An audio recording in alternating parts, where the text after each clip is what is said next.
Charlie Kirk, in not one of his last posts, but in 6 months or so before he was assassinated, wrote an article about assassination culture. And that assassination culture, it's something that turned out to take Charlie's life. Not the culture, but people operating within the culture. So, who is in assassination culture? We'll talk about that. We'll talk about how to get out of assassination culture. But I want to start with how we got to assassination culture.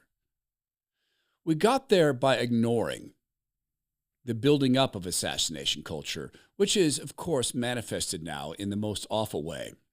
We see these posts. Tyler Robinson joked to friends in Discord that his, quote, doppelganger had killed Charlie Kirk only hours after the shooting. I don't think you go do something like this without being awash in assassination culture.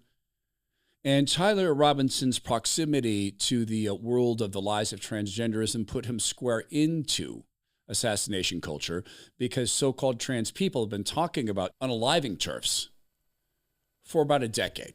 They make consistent and constant threats against people. They've been training to take people out with rifles. There's entire subsets of those cultures, like, for instance, Trans Tifa, that brags about teaching gender-defiant people to unalive folks. Then there's this from the New York Post. The feds have widened their investigation into the assassination of Charlie Kirk to probe whether so-called pro-trans online groups and others connected with Tyler Robinson knew in advance about the plan to unalive Charlie Kirk, Post has learned. Well, a lot of people did know about that. A lot of groups knew about that. There was a song published the day before it happened or so called Charlie Kirk Dead at 31. That's assassination culture. We got there by ignoring a rising assassination culture, which is manifested now in ways like on Amazon.com. It's still here. This was a sweatshirt you could go buy. Freedom sweatshirt.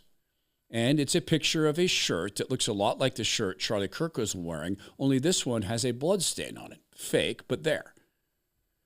Then you can go further down, Walmart.com. If you go to Walmart.com, or at least yesterday did, and you search the phrase Kirk shooter, you got a t-shirt that came up that looked a lot like the one that Tyler Robinson was apparently wearing. Incidentally, so were two other people, one apparently connected to this, the other who went to the vigil held outside Turning Points USA's office to stomp on some of the items left for the Kirk family, wearing the same t-shirt. Assassination of culture exists, but it has been building for years. Get to this, for instance. There was a shooting in Portland many, many years ago. What happened? A guy was driving through town with his girlfriend, and he came upon what looked like a woman being attacked by 3 or 4 men, being beaten. So he pulled his truck over, he got out of his truck, and he went over and tried to stop this. And for his trouble, he was beaten into a coma. It wasn't a woman who was being attacked. It was a man pretending to be a woman, and it wasn't a bunch of random guys. It was Antifa having an argument with Trans Tifa, and that guy spent months in a hospital and had to get out and learn to walk again. They decided to kill the Trans Tifa member for whatever reason and decided to go after him. Now, you could say that's just street violence. Okay. But when you begin to tie this to the groups that have owned Portland for about a decade, you begin to understand that this is culture, not just activity. There's this. One person dead in shooting that followed the day of a far-right, far-left rallies in Denver, not Portland, just up the streets, euphemistically, in a different state, and tied to Antifa. Antifa that's tied to Trans Tifa. All of this stuff was ignored. These are all assassination cultures. There was the unaliving, rather, of a political activist from the right who simply walked down a street, guy came out of a parking garage, and unalived him on the spot. That was political. One group from the left, one group from the right. That was a hit. Assassination culture. He was on the wrong side of the political argument. There was this, going back a little further. In the George Floyd affair, the after event of that, the after wake, we had in Dallas what became one of the biggest unalivings of police officers in history. There were 7 that were July 7, the July 7 ambush of cops in Dallas. Do you remember that? That guy set out to unalive cops because of George Floyd. This was a part of assassination culture, which in this case had a fascinating outcome. One of the protesters there and an officer became close friends after that happened. About that far, because I'm not running. and I felt it through the back of my leg. And I heard, you know, I'm like, I got shot. I go down on top of her, and because the bullets are still flying, you can hear the bullets hitting the concrete. You can see the spark and hear the bullets. Greg Rutherford's a police officer, retired Dallas police officer. He's here with a woman who was there protesting, and that man laid his body on top of this woman to save her. Popping by your head. Since he was undercover, he didn't have on a bulletproof vest, but he still shielded them. I know God sent Greg at that very moment, at that very time, because he eased a lot of that anxiousness in me and my son. Shatamia nearly lost her leg, but she recovered and set out to find the officer she believes is a guardian angel. I needed to know who God sent. I needed to know. Several months later, they met for the first time and forged an unlikely friendship. Totally different people, came from totally different backgrounds, but now we're like family. They attended each other's weddings and their families are close. They both say under any other circumstance, they probably never would have met and become friends. I'm a country guy. I'm from the country. I have cows. You know, I do all that stuff. And she's a city girl. But, you know, we have the same thing. We want everything to be good. Light shines in the darkness, and the darkness does not overcome it. They came out of assassination culture. Now, they weren't members of it. And she was probably just an honest protester there, not there to commit unalivings, but the main actor was. The result was, let's go assassinate as many cops as we can. And was there ever a societal confrontation on this? Was there ever any investigation into Black Lives Matter Incorporated, who were busy out chanting, what do we want? Unalive cops. When do we want them? Now. That happened throughout the election of President Trump, the run-up to it, city after city. People going through neighborhoods. Fire, fire, get the fire. Gentrifier, gentrifier, get the fire, get the fire. They meant to burn people out of their houses. That's assassination culture. They demanded the unaliving of cops, and in Dallas, they got it. Was there ever a confrontation on this? We know the Democrats aren't going to do that. Democrats are benefiting from this stuff right now. Now it scares them because they understand that they're building a monster they think they can control, but this is how we got here. By ignoring the building of the assassination culture in Compton. 2 police officers were ambushed in their car. With breaking news, the man responsible for the ambush-style shooting of 2 L.A. County Sheriff's deputies in Compton has been found guilty. 39-year-old Deontay Lee Murray ambushed 2 deputies as they were sitting in their patrol vehicle just over 3 years ago. He has been found guilty of 10 counts, including 2 counts of attempted murder of a peace officer. Murray is now facing life in prison. You'll remember that when those officers were taken to the hospital, Black Lives Matter Incorporated protesters blocked the entrance because the unaliving hadn't yet been completed. There's ways that you can go through life being very, very, very, very cynical. I get that way. There's also things you can do immediately in your life. For instance, you can, in your life, take care of those who take care of you. My friend John Caldwell is taking care of us. John has done a great job building a soap company that matters beyond just the excellent soap. Made in America, 3 generations of soap making expertise in the family that helps make this for John. And he's built this to sustain his kids so that they have a place to work. Alan is nonverbal, impacted so incredibly by autism that he effectively can't speak, save for his tablet that he uses sometimes to speak. Doesn't mean he's not brilliant. He is a brilliant kid. His brother Ian also works there. That's the purpose of the company, to employ people like that. They have a new series of blends and scents and fragrances. I hope you go check them out. It's at allensoaps.com/Todd.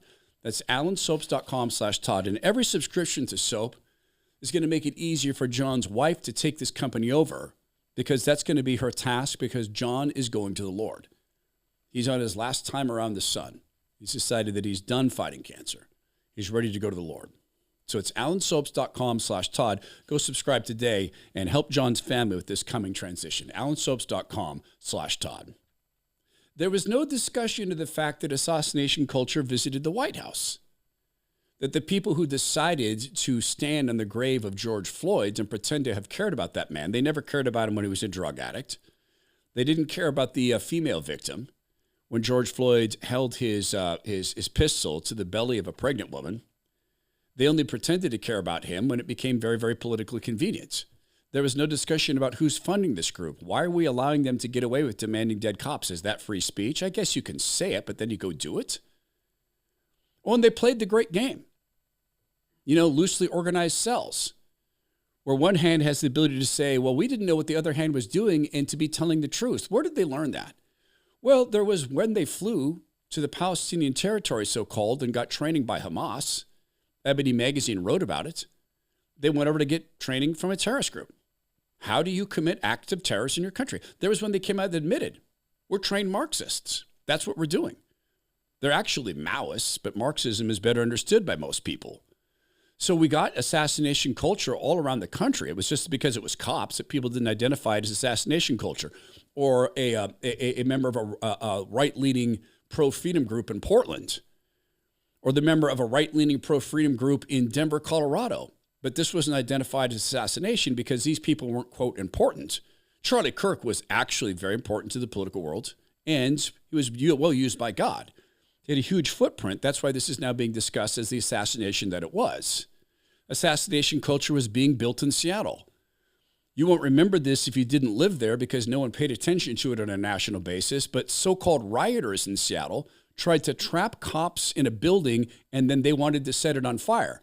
Gentrifier, get the fire, get the fire. One spokesperson called it attempted murder when rioters tried to barricade officers into the East Precinct last night before setting multiple fires. That was the East Precinct. They did it again with a construction trailer. There was a construction trailer at one of these riots, and there were police officers in there monitoring the scene. Antifa went and tried to block them in that. And then they tried to light it on fire. Gentrifier, get the fire. That's assassination culture. In the CHOP zone, which is what we were supposed to call it because CHOP and Chaz sounded really cool. That's what the Seattle Times said when they celebrated the takeover of 6 blocks of Seattle in the Capitol Hill area. Man accused of killing teen inside Seattle's CHOP zone pleads guilty to murder. The man accused of shooting an unaliving 19-year-old Horace Lorenzo Anderson in Seattle's CHOP zone in 2020 pled guilty to that on Thursday, according to the King County Prosecuting Attorney's Office. This is from several years ago. Marcel Long is accused of unaliving Anderson in the early morning hours of June 2020, during the Capitol Hill Occupied Protest, or CHOP. And if you've never seen this video, it's very difficult to find. In fact, I couldn't find it. But they actually took defensive positions around the so-called CHOP zone and shot this young man as he approached it driving in his car multiple times. He was one of 2 young men whose lives were ended in CHOP in an assassination culture. There was a man sentenced to prison in Seattle because he decided to go and hit an officer in the back of the head with an aluminum baseball bat. Praise God, the officer was wearing a bicycle helmet because he was a bike cop. Prosecutors said a man arrested for fires set during the 2020 riots at Capitol Hill was sentenced to several years in prison for attacking Seattle police officer with a baseball bat. Jacob Greenberg, then 19 when he's arrested, will serve 5 years in prison for striking Seattle police officer Jose Jimenez during the riots. Greenberg was sentenced on charges of attempting arson in the first degree, assault in the second degree with a deadly weapon, and reckless burning in the second case. Jimenez said his memory is still foggy after the attack. Mine would be too. And the fact is this, he was the son of a Democrat office holder, and he had the help of a law student from the University of Washington. They got together and decided to build Molotov cocktails in order to take lives. Assassination culture. Here's Molotov cocktails. Didn't I just mention that? Man and a woman charged for alleged Molotov cocktail attack on Seattle's East Precinct. I wonder if it's the same people. Assault, arson, and reckless burning. Those are the charges 2 people faced after prosecutors say they took part in a protest that turned violent. Both were I love the media. A protest that turned violent. It was intended to be violent. You don't take Molotov cocktails to things that then accidentally turn violent. Yesterday. It happened, though, earlier this summer in Seattle's Capitol Hill neighborhood, the area formerly called CHOP. Police say surveillance video captures Jacob Greenberg and Danielle McMillan among a large group in Cal Anderson Park. The gathering exceeded more than 100 people. At some point, after police declared the protest was a riot, prosecutors say Greenberg and McMillan helped light Molotov cocktails that... in an attempt to unalive cops, assassination culture. We got to assassination culture by ignoring assassination culture. Here's the former mayor of Portland, Ted Wheeler, beleaguered, impotent, and here he is on the wrong side of things as he later came back and had to change his tune. Ted Wheeler appeasing people who are trying to break into a federal courthouse to unalive federal officers. And if they launch the tear gas against you, they are launching the tear gas against me. And here's what I think about the federal government being in our city. They were not asked to be here. They are not wanted here. The federal government was there to protect a courthouse from being taken over by violent people with bombs and IEDs. Someone bought them a very, very expensive circular saw they were using to saw through the very, very expensive locks on the doors of the courthouse. This happened night after night after night for an entire year. Ted Wheeler was later chased into his condo by Antifa members. Ted Wheeler later came out to say it was time to take the city back from so-called violent, so-called protesters. They are violent, they're not protesters.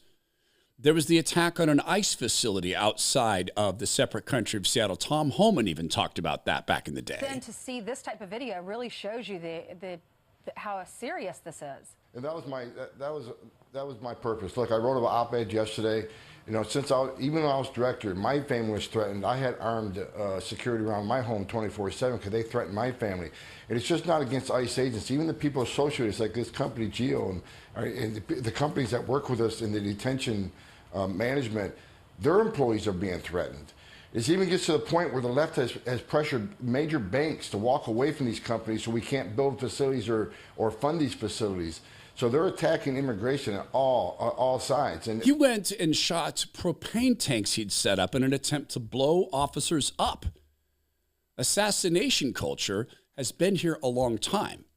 We got into assassination culture by allowing assassination culture and by coddling the people in assassination culture and by the Mockingbird media not calling what it is. It is assassination culture. The death of Charlie Kirk has brought a lot of people to the Lord. Praise God. That's thing one. And most important, it's also finally opened some eyes as to what assassination culture really is.